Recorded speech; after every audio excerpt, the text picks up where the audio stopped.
So guys, स्वागत है आपका एक बार फिर से आपके अपने चैनल इंग्लिश अड्डा पर टॉप 100 ग्रुप का ये नेक्स्ट वीडियो मैं आपको प्रोवाइड करा रहा हूँ। गाइज़ मैंने आपको अभी तक इसकी खूब सारी वीडियो दे दी है। क्लोट टेस्ट के लेकर के हम लोग बातचीत आगे बढ़ा रहे हैं अपनी।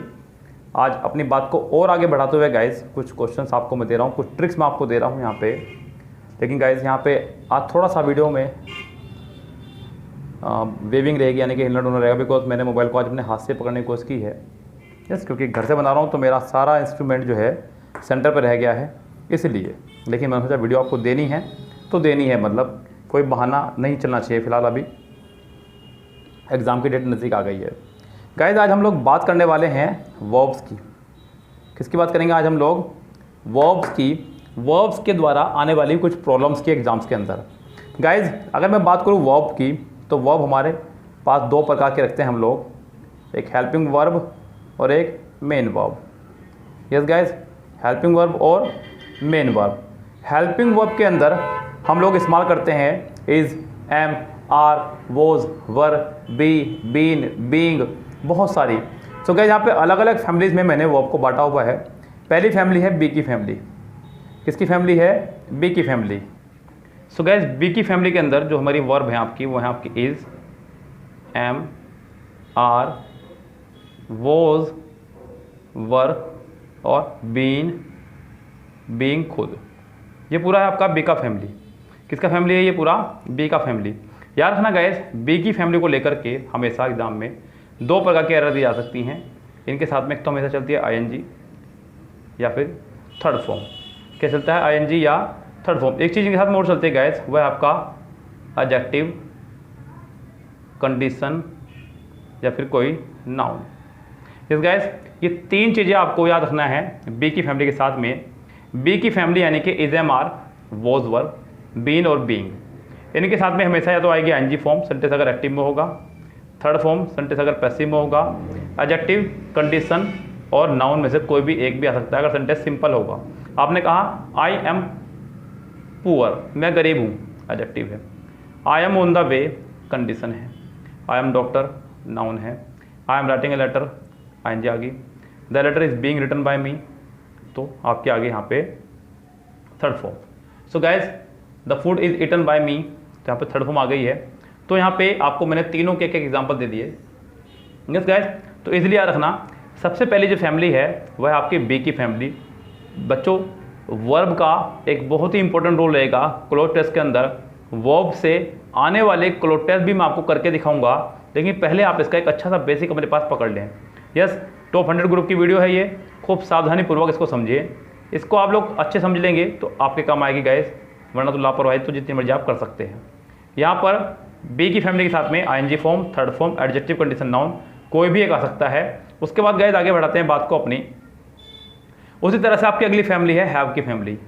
हैव, हैज, हैड और हैविंग।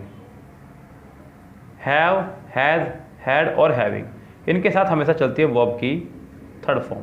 क्या चलती है? वर्ब की थर्ड फॉर्म। आप इनके साथ में कोई नाउन भी लगा सकते हैं, ये ध्यान रखें। जब सेंटेंस सिंपल बनना हो आपका, जैसे कि आप कहें कि I have a dog, I have a dog, मेरे पास एक कुत्ता है, मेरे पास एक कुत्ता है, तब आपने ऐसे में हैव के साथ में एक नाउन का इस्तेमाल किया। I have done my work, तो यहाँ पे हैव के साथ में आपने थर्ड फॉर्म का इस्तेमाल किया है। ये रही आपकी हैव की फैमिली गाइज। मैंने आपको अब तक दो फैमिली बताई, पहली फैमिली बी की, दूसरी फैमिली हैव की। तीसरी फैमिली है गाइज आपकी डू की फैमिली। किसकी फैमिली? डू की। डू, डज और डिड। डू, डज और डिड, ये फैमिली आपकी। इनके साथ भी आप हमेशा वर्ब की फर्स्ट फॉर्म का ही इस्तेमाल करते हैं, ये ध्यान रखना। इनके साथ भी कभी एस या E S, E D, ING form, third form, कभी भी इन शब्दों का इस्तेमाल नहीं करते हैं। हमेशा डू, डज के साथ में वर्ब की फर्स्ट फॉर्म का ही यूज़ होता है, ध्यान रखना। I do not watch TV. तो गाइज डू, डज के साथ में हमेशा वर्ब की फर्स्ट फॉर्म का ही यूज़ करना है, इस बात का ध्यान रखना। नेक्स्ट जो फैमिली है वह आपकी मॉडल वर्ब की फैमिली। किसकी? मॉडल वर्ब की फैमिली। मॉडल वर्ब में आपकी बहुत सारी आ जाएंगी, will, shall, can, may, would, should, could, might, must और ought to। यह आपकी कहलाएगी पूरी पूरी मॉडल वर्ब की फैमिली। मॉडल वर्ब की फैमिली साथ में एक खास बात यह है गाइस कि मॉडल वर्ब के साथ हमेशा वर्ब की फर्स्ट फॉर्म आती है। दूसरी बात, बिना मेन वर्ब के मॉडल वर्ब कभी अकेली आएगी भी नहीं। मॉडल वर्ब अगर सेंटेंस में आई है तो मेन वर्ब इसके साथ कंपलसरी आएगी ही आएगी। इस बात का आप खूब अच्छे ध्यान रखना गाइस। ऐसा हो ही नहीं सकता कि सेंटेंस में मॉडल वर्ब आए और मेन वर्ब ना आए। साथ में मॉडल वर्ब के साथ हमेशा वर्ब की फर्स्ट फॉर्म चलती है। इनमें कभी भी एस या E S, E D, ING form, third form, second form कभी भी आप इनकी नहीं लगाएंगे कोई भी।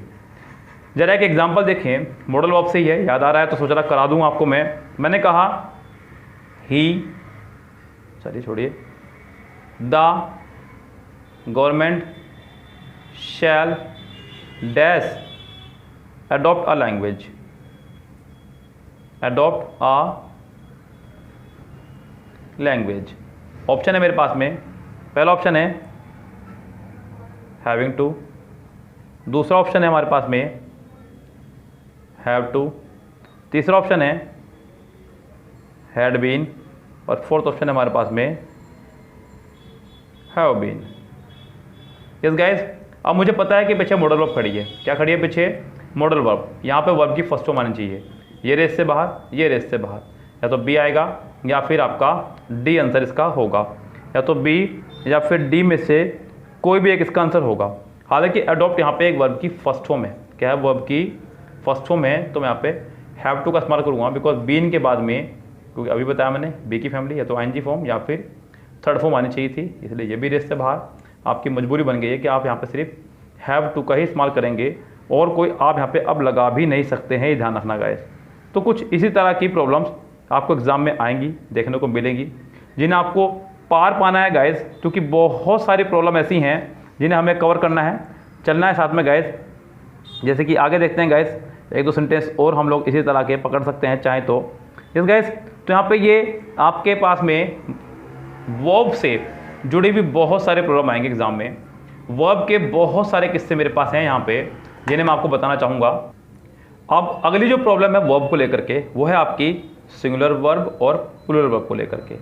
सिंगुलर वर्ब में आपकी 5 आएंगी, इज, वॉज, हैज़, डज और वर्ब की फर्स्ट फॉर्म में एस या एस। प्लूरल वर्ब में आपकी आर, वर, हैव, डू और वर्ब की फर्स्ट फॉर्म। 5 सिंगुलर फॉर्म है और 5 ही प्लूरल। सिंगुलर फॉर्म भी आपकी 5 हैं और प्लूरल फॉर्म भी आपकी 5 ही हैं।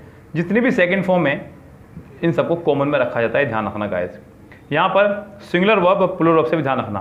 अगर सिंगुलर सब्जेक्ट है तो सिंगुलर वर्ब आएगी, प्लूरल सब्जेक्ट है तो प्लूरल वर्ब आएगी। इस बात का खूब अच्छे से ध्यान रखें गाइस। लाइक मैंने कहा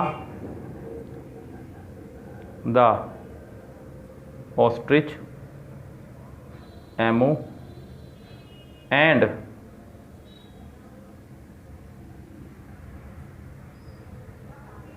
कैजोवरी dash fly but they can run fast. अब यहाँ पे मुझे वर्ब भरनी है।